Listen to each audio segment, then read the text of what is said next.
severe weather. Catastrophic flooding in Texas last month claimed the lives of at least 135 people, with more than 35 children among the victims. And while the rising waters this year are not the result of a hurricane, we only have to look back to 2005 as a reminder to see how quickly a hurricane can change everything. In 3 weeks, New Orleans and the Gulf Coast will mark 20 years since Hurricane Katrina made landfall. That powerful storm left nearly 1,400 people dead and caused more than $200 billion in damage in today's dollars, making it the costliest hurricane in U.S. history. I'm joined now by retired Army Lieutenant General Russell Honore. He served as the commander of the Joint Task Force Katrina, which was responsible for coordinating military relief efforts for that storm recovery. And General, great to see you.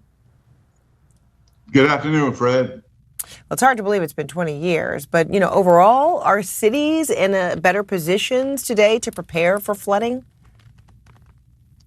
They're better prepared with the alert and warning systems. Some of that was deteriorated in the last 6 months because of the meteorologists we lost as a result of Doge.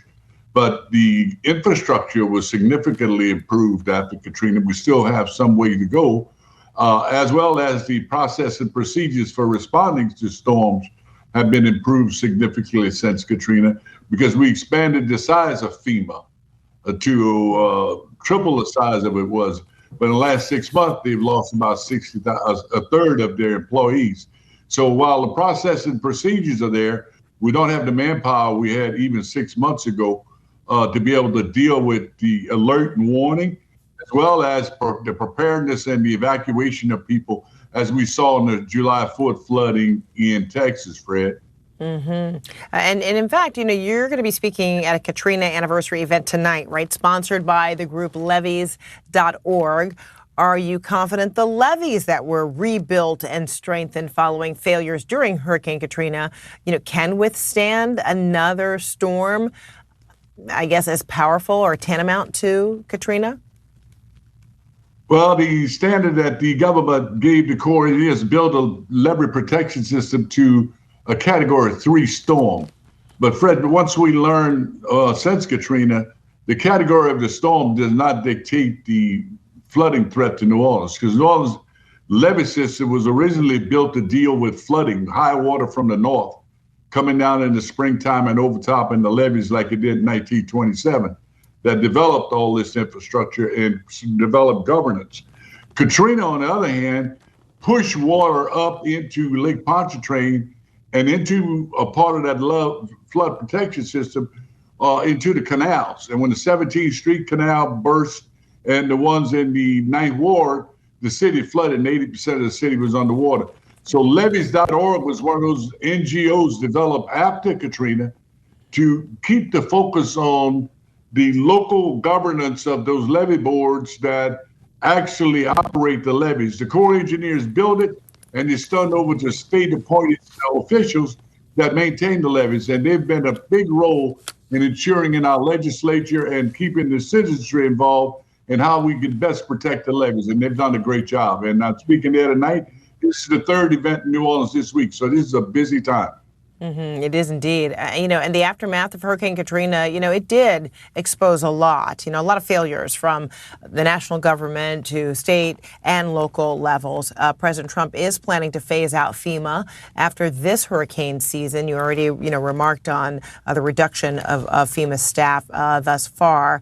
And the president's hoping to shift the responsibility for response and recovery onto the states. Are you concerned about whether states can handle it? I'm very concerned. Until 1979, when President Carter established FEMA, it appears that this current administration want to go back to what we did in the 30s, 40s, and 50s, where we had individual agencies responding to governor's requests. That will take us back into the 30s level of governance. Things have changed since then. FEMA has evolved. We've got the flood protection system around New Orleans, but it still could flood.